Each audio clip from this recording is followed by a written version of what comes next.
Olá, caro ouvintes. Estamos aqui falando diretamente da minha casa. A ideia é falar do TGA Made in Brasil. O TGA Made in Brasil, que é um livro que está na amazon.com.br e no clubedeautores.com.br. Inclusive no clubedeautores.com.br você encontra o livro em forma eletrônica e em forma impressa. Esse livro foi um livro muito apaixonante. Eu escrevi ele na Universidade Federal de Viçosa quando dei aula, e ele fala exatamente da tentativa de ter uma teoria geral de administração brasileira, com casos e personagens brasileiros. Ele se divide em três vertentes: o futebol, que é a paixão do brasileiro, a política e o empreendedorismo. Nós vamos começar então falando da primeira parte, que é administração e administradores. Para mim, a administração ela é uma ciência e ela é uma arte. Ciência e arte pelo seguinte: toda a teoria da administração, se ela não for praticada, se ela não for colocada em prática, não adiantou de nada. Nesse sentido, eu comparo a administração àquilo que eu considero a maior tecnologia desenvolvida pelo ser humano, que é um foguete. Então, esse foguete, para que ele possa voar, ele precisa da gasolina, do fuel. E essa gasolina são exatamente as quatro grandes áreas da administração: marketing, finanças, recursos humanos e produção.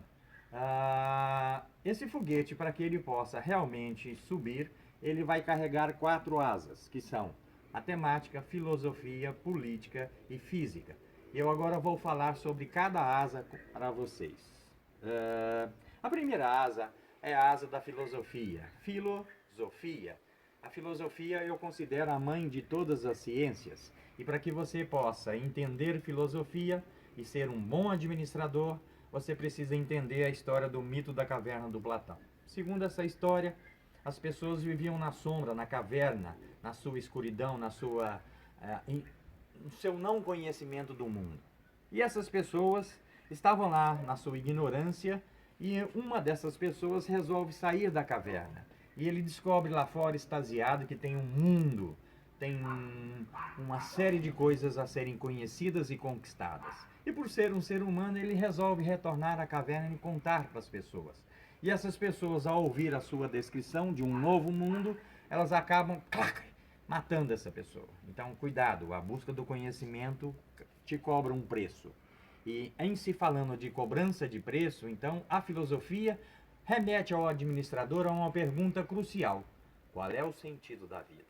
Aí que está a grande pergunta. Eu sei, no meu modo de dizer, no meu modo de enxergar, não quer dizer que seja o de vocês, mas eu tive um professor de administração, o professor Robert Val, que entrou na sala quando eu estava fazendo o técnico de administração, e ele chegou na sala de aula no primeiro dia e falou: "Ó, meus amigos, não interessa a profissão que vocês escolherem. Se você quiser ser lixeiro, bombeiro, professor, engenheiro, administrador, sejam os melhores." Me lembro que essa fala ficou gravada indelevelmente na minha mente, e hoje eu posso dizer com tranquilidade para vocês. Qual é o sentido da vida para Robson Paniagua? Ser o melhor administrador que eu puder ser melhor do que Peter Drucker no Brasil. E gostaria de dizer que tudo isso não daria certo também se eu não fosse um bom marido, um bom pai, que eu sei que eu tenho falhas, eu sei que eu tenho defeitos, eu sei que os meus filhos às vezes não me consideram o melhor pai, mas eu tento ser, na medida do possível. E a minha esposa também, em certos momentos a gente tem discussões, mas eu tento ser o melhor marido que eu puder ser. Vamos para a próxima então asa do foguete. Vamos para a asa da filosofia, da matemática. Matemática lida com números, números lidam com respostas. Já dizia um grande economista brasileiro, ele falava assim, que os números é que nem biquíni de mulher. Quanto mais você aperta, mais eles aparecem e nos dão respostas. Mas o que eu queria dizer é que na administração não existem verdades absolutas. Tudo é relativo, tudo depende da contingência, tudo depende do momento. E é por isso que a administração ela é fascinante, porque ela usa dos números, ela conhece os números, ela estuda os números para dar respostas. Mas nem todas as respostas são únicas. Eu posso ter um problema numa empresa, um outro problema numa outra empresa, problemas idênticos, mas a solução para essa empresa é diferente da solução para essa empresa. Nesse sentido, quando a gente está falando dos números da matemática, a matemática então ela é muito importante para o administrador, para que ele possa tomar decisões. Agora nós vamos falar da outra asa, que é a asa da política. Nossa, essa asa é fascinante. Eu agora estou vivendo um momento muito interessante na minha vida, que eu estou entrando para o lado da política, para entender a política, porque a política realmente ela é que nem as nuvens, como dizia um grande político. Cada dia as nuvens estão lá ou estão modificadas e você tem que tomar decisões hoje que amanhã não são as mesmas decisões. Portanto, existe uma relação de poder muito grande dentro das organizações e nós temos que entender o lado político como administrador, porque nós estamos dentro das empresas em constante luta de poder.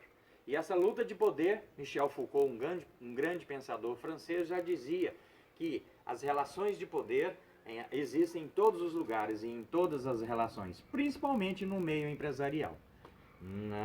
Nesse diapasão do que eu estou tentando explicar para vocês, eu só queria comentar que a minha próxima obra, a 9 mãos, se chamará Administração Espiritualizada, exatamente porque eu entendo que as empresas hoje estão muito tecnológicas, com um grande conhecimento de tecnologia, e está faltando o lado humano.